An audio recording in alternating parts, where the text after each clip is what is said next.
లక్ష్మణ్ రావు గారు అన్నది విన్నారు. సరే అంటే చాలా భయంతో ఎవరి ముఖాల్లో కూడా రక్తం లేకుండా భగవంతుడి మీద భక్తి అయితే కనిపించలేదు అన్నారు. బట్ అది ఒక రకమైన భావోద్వేగమైన ఒక సెన్సిటివ్ పరిస్థితిగా అయితే అక్కడ ఉన్న వాళ్ళు ప్రయత్నం చేస్తాం చూసాం. మేడం, ముందుగా మీకు లక్ష్మణ్ రావు గారికి, శ్రీరామ్ గారికి, మగధా న్యూస్ వీక్షకులందరికీ గుడ్ మార్నింగ్. పొద్దున్నే చాలా చక్కగా వైసీపీ అధికారిక భాష వినిపించారు.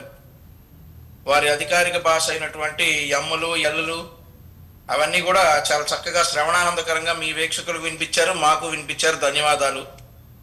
తిరుమల గుడి చరిత్ర 200-307 కాదు లక్ష్మణ్ రావు గారు, దట్ ఈస్ 500 BC. చాలా సంవత్సరాల చరిత్ర ఉంది. అసలు మనం ఊహించలేనంత చరిత్ర తిరుమల కొండకు ఉంది. తిరుమల లడ్డూకున్నటువంటి చరిత్ర ఏంటంటే 1715 1715వ సంవత్సరం ఆగస్టు 2వ తారీఖున మొట్టమొదటిసారిగా తిరుమల లడ్డూ ప్రసాదంగా తిరుమల తిరుపతిలో మొదలైంది. ఆ తర్వాత 1932లోనే ఏమో తిరుమల తిరుపతి దేవస్థానం బోర్డు ఏర్పడింది. సో ఇది చరిత్ర. ఇక లక్ష్మణరావు గారు మాట్లాడుతూ అంటారు, ఒక్కటి ముఖాన కూడా నెత్తురు చుక్క లేదట, ఒక్కళ్ళు సంతోషంగా లేరట. ఏంటి తిరుమల లడ్డూలో జంతు కొవ్వు కలిసింది అని చెప్పేటటువంటి ప్రెస్ మీట్ లో జంతు కొవ్వు కలిసింది అని నవ్వుతా చెప్పమంటారా? తిరుపతి విషయంలో జంతు కొవ్వు కలిసిందని నవ్వుతా చెప్పమంటారా? ఏం మాట్లాడుతున్నారు? లక్ష్మణ్ రావు గారి కంటే ముందు ఒక మేధావి ఉన్నాడు, వాళ్ళ పార్టీ సపోర్ట్ చేస్తున్నటువంటి జడా శ్రావణ్ అనే మేధావి నేను ఇట్లాంటి ప్రెస్ మీట్ ఒకటి పెట్టి ఒక్కడి మొహం మీద కూడా చిరునవ్వు లేదట, ఒక్కడి మొహం మీద కూడా అసలు ఎవరు కూడా సంతోషంగా లేరట. ఏంది జంతు కొవ్వు కలిసిందని చెప్పడానికి సంతోషంగా ప్రెస్ మీట్ పెట్టాలా లక్ష్మి గారు? తిరుమల తిరుపతిలో ఇంత అపచారం జరిగింది. మనం బాత్రూమ్ క్లీనర్ గా వాడేటటువంటి లిక్విడ్ లో కలిపేటటువంటి యాసిడ్ అయిన లాబాస్ జంతుకో ఈ లడ్డూలో కలిసింది అని చెప్పడానికి నవ్వుకుంటా చెప్పాలా? ముఖ్యమంత్రి గారు, ఉప ముఖ్యమంత్రి గారు, మంత్రులందరూ మీకు నవ్వు కావాలా? నవ్వుల పాలు చేశారు కదా రాష్ట్రాన్ని, నవ్వుల పాలు చేశారు కదా తిరుమల తిరుపతి దేవస్థానాన్ని. ఇంకా మీకు ఇప్పుడు నవ్వు కావాలా ఈ విషయంలో? ఇట్లాంటి విషయాలు సరే. సోదరుడు వైసీపీ అధికార ప్రతినిధి అయినటువంటి లక్ష్మణ్ రావు గారు వారి అధికారిక భాషలో సిట్ రిపోర్ట్ లో ఉన్న 219వ పేజీనో 220వ పేజీనో చదవమన్నాడు.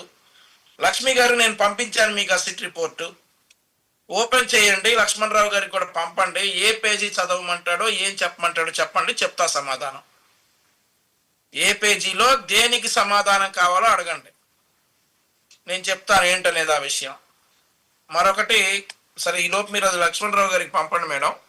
మరొకటి సుబ్బారెడ్డి గారు ఏంటి తిరుమల ఒక్క నిమిషం వంశీ గారు, ఒక్క నిమిషం, మీరు ఏదో చెప్తున్నారు ఒకసారి రిపీట్ చేయండి. ఏ పేజీలో మీకు ఏ డౌట్ ఉందో లక్ష్మణ్ రావు గారిని అడగమంటారు. అవునండి, ఆయనకు పంపండి ఆ సిట్ రిపోర్ట్, ఆయనకు పంపండి. ఏ పేజీలో ఏ డౌట్ ఉందో ఆయన అడగమనండి. 219వ పేజీ ఎందుకు చదవలేదు అని లక్ష్మణ్ రావు గారు అంటున్నారు కదా, ఆ 219వ పేజీనే ఓపెన్ చేయండి, అదే లాస్ట్ పేజ్. ఈ లోపు 35వ పేజీ నెంబరు 60వ పేజీ నెంబర్ కూడా ఓపెన్ చేయండి. 35వ పేజీ నెంబర్ లో జంతు కొవ్వు కలిసింది అనేటటువంటి విషయాన్ని నిర్ధారించారు.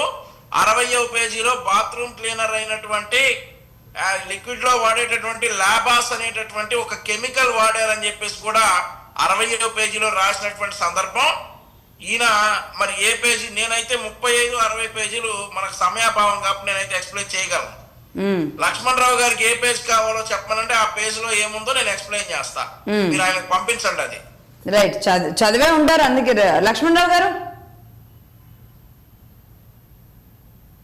ఖచ్చితంగా నేను చెప్తాను, ఆయన మాట్లాడిన తర్వాత నేను చెప్తాను ఏంటంటే. ఓకే ఓకే, పేజ్ ఆగండి. అయితే ఒక్క నిమిషం తురగ శ్రీరామ్ గారు మాట్లాడిన తర్వాత నేను ఒకసారి లక్ష్మి గారు చెప్పండి. సుబ్బారెడ్డి గారు అసలు కల్తీ జరిగిందని ఒప్పుకోలేదట, ఒకసారి ఇది వినండి.